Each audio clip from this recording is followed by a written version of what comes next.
Hey guys, welcome back to Febudaily Iron and Customs. This is going to be February 5th edition of Febudaily.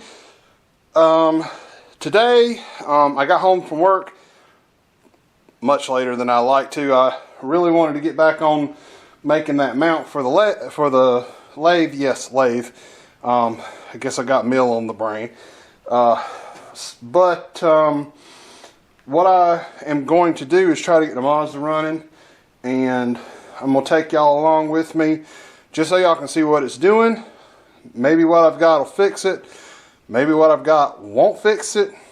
But we're going to start here. The car sat for a really long time, and with the ethanol gas we have now, I almost recommend going ahead and replacing a fuel pump and a fuel filter on a car that has sat with ethanol in it. Or ethanol gas in it. It's rough on the pumps. I've had the pump in the truck. Sit for 2 months. The Ranger sit for 2 months, and the brushes and the pump stick. As a matter of fact, last time I drove it, I ended up having to replace the rubber hose. I went ahead and put a whole pump in it, but it blew out the rubber hose just where the ethanol ate it up. So this is what I have. Alright, I've got a fuel pump kit and a fuel pump relay. I need to figure out exactly where this is in the car. I have a mass airflow. I bought the mass airflow for two reasons. One, the only car that I saw that was doing the same thing this car is doing online, they had to put a mass airflow in it to fix it. Two, I unplugged the mass airflow the other day and broke the mass airflow sensor, the connector on it. So we're going to go ahead and put a new mass airflow in, and it was not that much. So I'm going to get the hood off, and we're going to come back. I want to show you what the car is doing. And if anybody out there and that's watching the video has had this kind of problem with a 2-liter Mazda, it's a 03 model, Mazda Protege 5. Protege should be the same thing. So if anybody's had this problem, let me know. I've actually got a couple of problems with it. I have a map sensor coming for it as well. I'm not sure when it's going to be here, but it's over on the other side of the car. My goal right now is to get the car running, get it out of the shop, and I think what I'm going to do is forego. I'm going to forego putting the engine in the 50. Did I put the engine stand in the back shop? I think I did. So I had to pull the engine stand. I'm just going to throw the flathead back on the stand and put it in the corner and put a cover over it for right now. We're going to get on that Volkswagen because that's what Febudaily was supposed to be about this year. Alright, I'll be back in just a second. Well guys, you see what I see? I forgot to unhook the battery. I bet you this battery's dead. There's got enough stuff unhooked on this car. Alright, let's see. Oh, we got tone. Alright, this is what the car is doing. I'm going to start the car. I did not cut the switch off.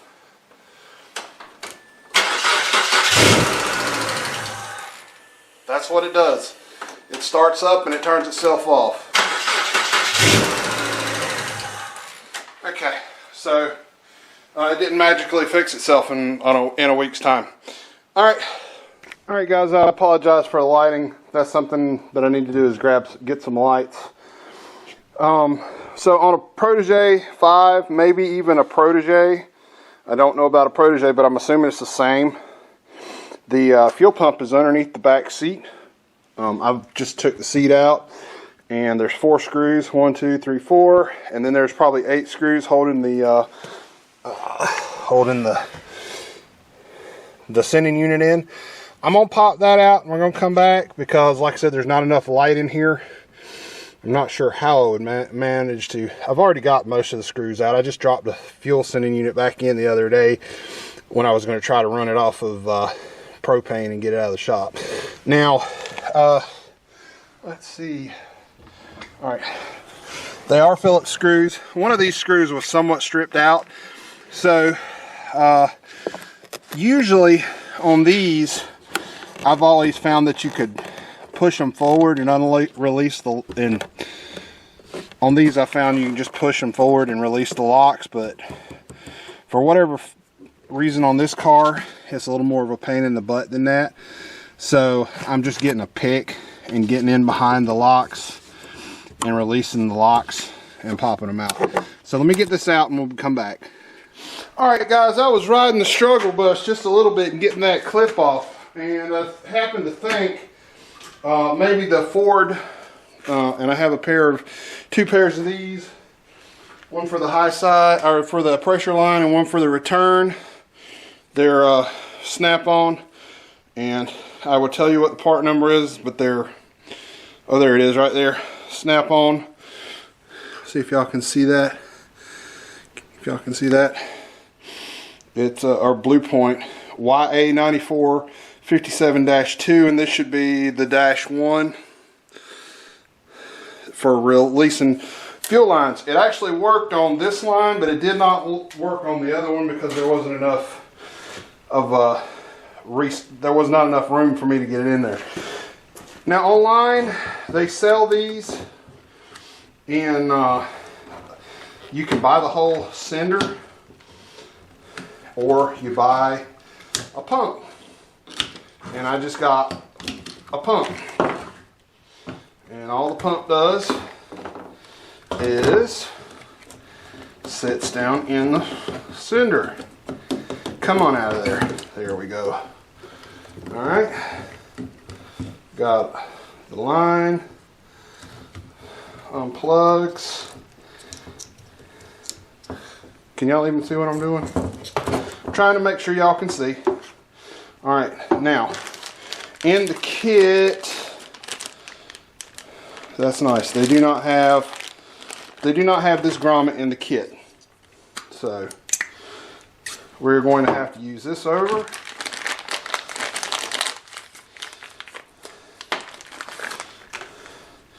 And that just slides on the fuel pump. We should plug right back in. This is just a generic fuel pump. Most of them are generic now. As a matter of fact, this one may be slightly high pressure. I think this is the same pump we used when we had the turbo on the car. Or capable of more pressure. Alright, that popped into place. We pop that off. Open our kit. We have, there is a couple of different strainers. That's the one that fits the car. This should be the same as that, and it is not. So we're just going to use that one over. Hopefully that's the same. Alright. Here is the strainer. Oh, the strainer needs to go on first, by the way. So we're a little out of order here, but that's fine. And we have the strainer. It pops on there. And then you have a little one of these little aggravating one-way clips that bite down into the plastic and just hold it together. And of course our little plastic cover here should clip back on if we got everything put together right.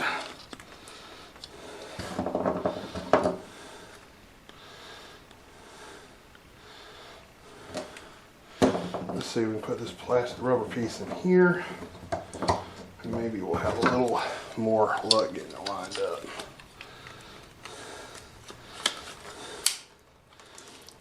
Oh!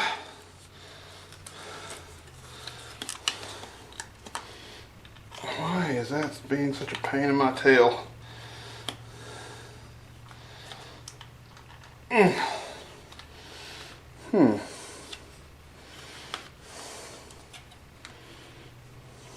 That is unfortunate.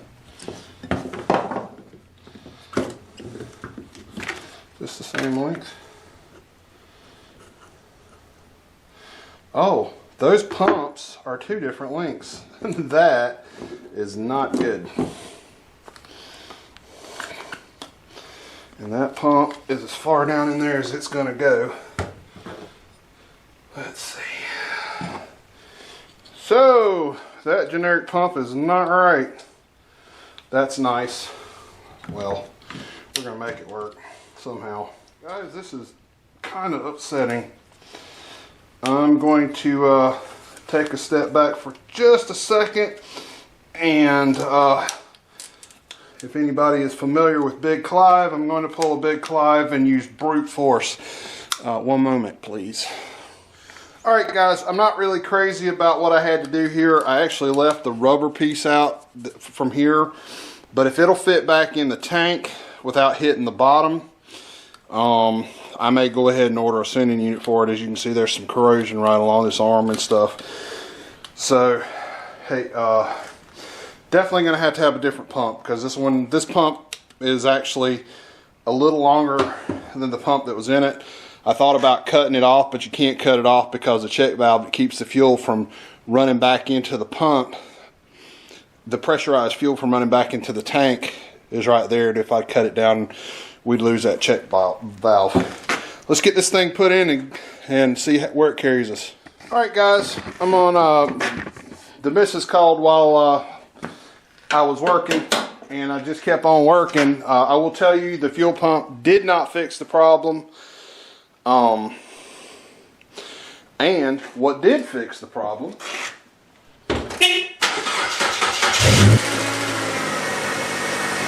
was the mass airflow. So, there we go, mass airflow right there. That's weird. I'm at a loss. That's what the guy on the internet said that they did to that car that they were having the same issue with, was replace the mass airflow. There was zero way to really diagnose it. We could have diagnosed the fuel pressure problem by checking the fuel pressure. It's really hard on this car.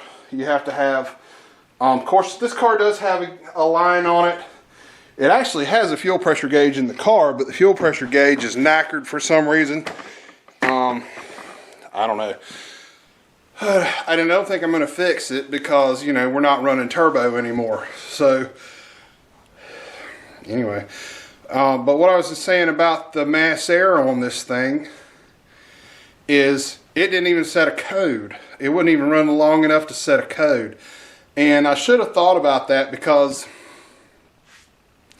usually back in the, you know, when I was working on cars and stuff, that would be like one of my go-to things. If I had a car that was running rich or lean or doing something stupid, I would unplug the mass airflow or unplug the map sensor or whatever and see if the problem changed or went away, you know, and it just set a code. Of course, if you fire it up without a mass airflow or a map sensor, it's going to set a code. But a lot of your older stuff would run. This car will not run without the mass airflow hooked up. And I don't know if it's just because of that newer generation of electronics. I want to say, of course, hell, this is a 03, so I was still working at the dealership when my wife bought this car, and she bought it in 05. I want to say 05 is when she bought this car. So, I don't know, but this car won't run with the mass airflow unhooked. Some of them will. Some of them will go into like, you know, a limp mode or whatever and run without it, but this one won't. So if you got a Mazda, you know, 90, I think this motor ran from 90, and this setup ran from 90, 99, 98, 99 on up to 2003. This is the last year of the 5, Protege 5 was 2003. I don't know that they did that but 2 or 3 years. It may have been 01, 02, and 03 may have been the only years of the Protege 5. So, yeah, okay, at least it runs. So tomorrow, and I can tell by the light coming around the doors that it is too late in the afternoon for me to try to move this over to the other building with no light. So I'm going to get home tomorrow, probably go ahead and change out that fuel pump, put the old pump back in it. That way we don't have to worry about that. I'll just throw that pump in stock. We'll have a pump you know, laying around. That blue, I don't think y'all have ever seen the Blue Ranger we have. It's an 86. It belonged to her dad. He bought it new in 86. But it's the old style that has 2 pumps on it. I've went back to just 1. So I know it needs a pump in the tank. Like I said, we did away with the chassis pump and put a pressure pump in the tank like a newer model truck, because we had so much trouble with the little small pickup pump in the tank.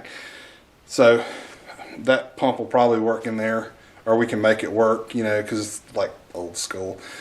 No snap together stuff, you know, cut a line a little shorter, bend the tab, you know, we can make it work. It'll be fine.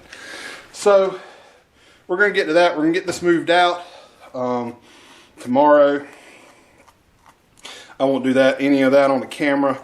I'm not sure what I'm going to do tomorrow. So far, I may get back on this mount. But sometime over the course of the next couple of days, we're going to get the Volkswagen in here, and we're going to start getting ready to make some inner fender wells. I think is where I want to start on that car, is making the inner fender wells. I'm really excited about getting into shaping some sheet metal. I do need to get a sheet.